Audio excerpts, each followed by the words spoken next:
É isso agora que nós vamos conversar, né?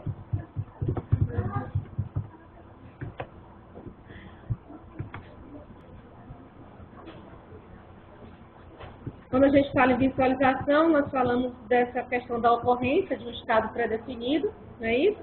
Que é o real.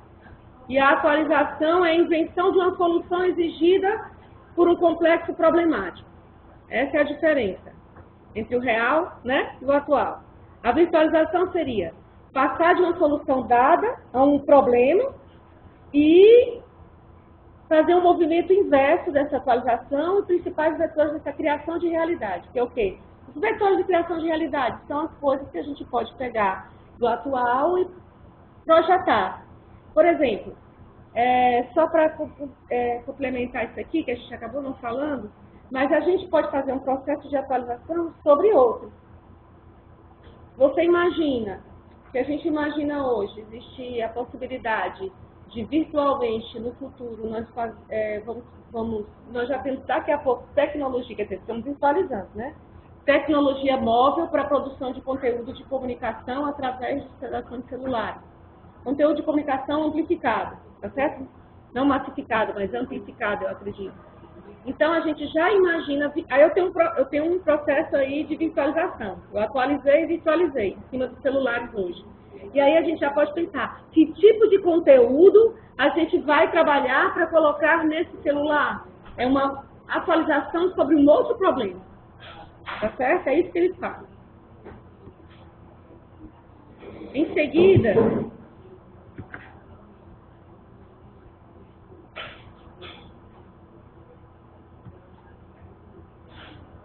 Ele coloca assim, não estar presente, a virtualização como um êxito. Não é isso? Ele diz assim, será que não existe essa realidade porque você não está presente? Porque tem essa possibilidade também. Aí ele chama a atenção. Mas olha, a imaginação, a memória, o conhecimento, a religião, são os vetores de virtualização que não fizeram abandonar nos fizeram abandonar a presença muito antes da informatização das redes digitais. Ou seja, a virtualização, ela existe desde antes da questão virtual dos aparelhos, das comunicações.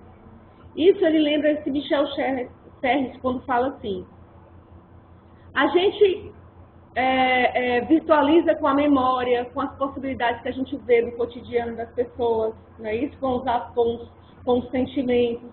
Ele lembra bem disso quando ele fala aqui. Ele diz assim,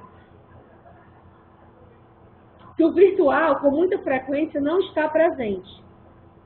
A empresa virtual não pode mais ser situada precisamente.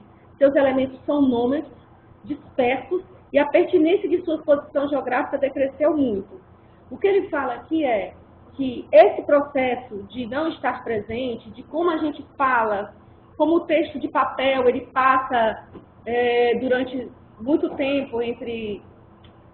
O que o papel faz?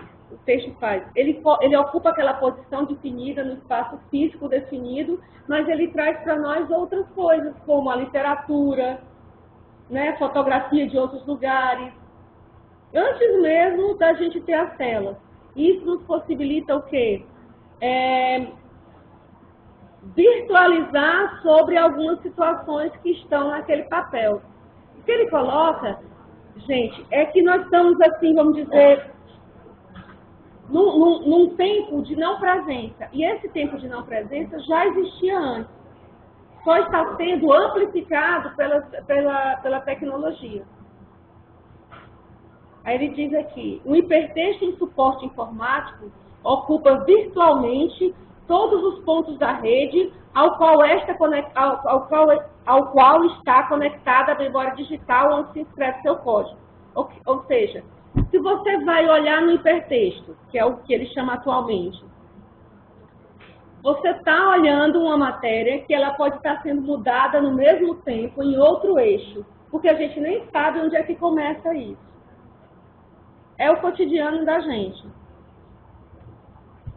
E aí ele completa falando das comunidades virtuais, que é um exemplo claro dessa não presença.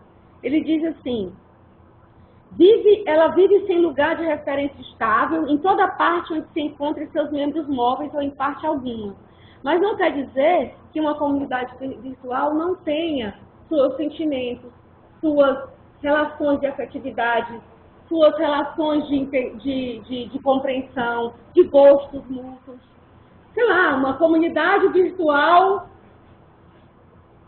sei lá, me ajudem aí, um exemplo, que todo mundo gosta do mesmo cantor, do mesmo grupo. Lá vou eu, comunidade virtual de fãs do Justin Bieber. As pessoas estão lá conversando e trocando mensagens no Facebook, fotos com ele e tudo mais, tem aquele sentimento, ai meu Deus, ele está aqui, ele está ali, vão trocando situações, mas elas não estão próximas, elas não são dos mesmos lugares, elas não são as mesmas pessoas e elas têm essa afinidade. É isso que ele fala, se tornam não presentes, as pessoas se desterritorializam por conta do Justin Bieber. É Bieber? Eu quero chamar Bieber, coitado. Aí ele fala que é uma espécie de desengate. Quando ele fala em desengate, que separa o espaço físico do geográfico ordinário. Quem está nos vendo agora, se alguém tiver, ou quem não assistir a aula e for assistir isso depois, vai sentir esse desengate. Por quê? Porque vai ter uma hora que pode até se desprender e prestar atenção no que a gente está falando aqui e dizer, oh meu Deus, mas o que quer dizer isso? Eu não entendi, professora. Né? Então você separa esse espaço físico, que nós estamos em sala de aula, e da temporalidade do tempo, nossa sala aqui, nossa aula de 11, né? 11h30 às 13h10, e a pessoa vai estar ao mesmo tempo participando dessa aula e das visualizações do que a gente está inventando. Aí ele lembra que isso reinventa uma cultura nômade. O que seria isso? Alguém tem ideia? Cultura nômade? Hã?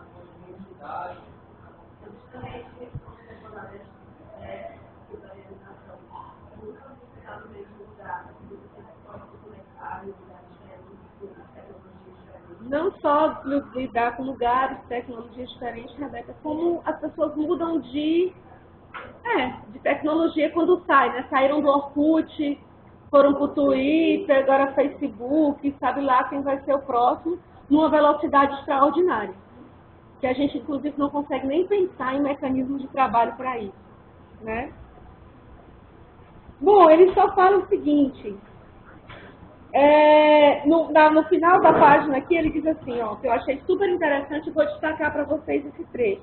Ele diz, os operadores mais desterritorializados, mais desatrelados de enraizamento espaço-temporal preciso, os coletivos mais visualizados e virtualizantes do mundo contemporâneo são os da tecnociência, das finanças e dos meios de comunicação.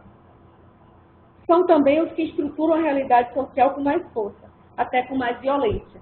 Quer dizer, os mais desterritorializados são exatamente os que seguem e os que dão o tom da sociedade. Não é isso? É isso.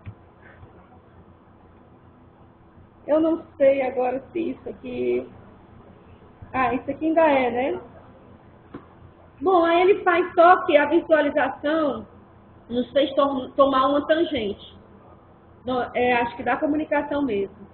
A gente recorta hoje o tempo clássico em situações determinadas para escapar de lugares comuns da realidade. Por exemplo, para dar a ideia de ubiquidade, de você estar em todos os lugares, a gente já criou mapas colaborativos, inclusive, né? Na Wiki, não sei o que e tudo mais. A gente tem hoje na questão da simultaneidade, que é uma forma de recorte temporal que a gente criou para isso, quando a gente oferece o Twitter, né? Situações simultâneas, o Facebook, onde você tem essa sensação de online, essa distribuição mais rápida e massiva. A gente submete a narrativa, quando a gente não dá unidade de tempo sem unidade de lugar. Como é que é assim?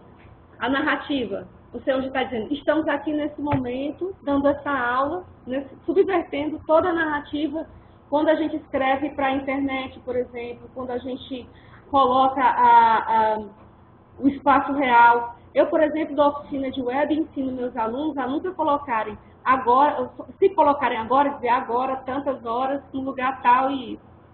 Porque você fica driblando. Ou então, se você puder, não diga a hora, para que aquilo seja uma informação cada vez mais, pelo menos com uma sensação de atualidade.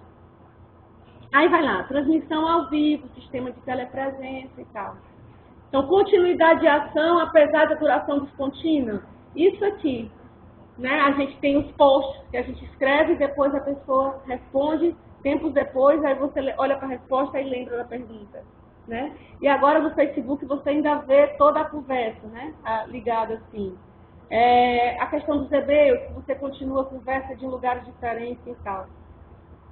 Bom, são essas tangentes que a gente toma para poder, toma comunicacionalmente para tentar subverter esse tempo analógico. E agora, pessoal, dos novos espaços, novas velocidades. Vocês vêm para cá ou começam a transmissão?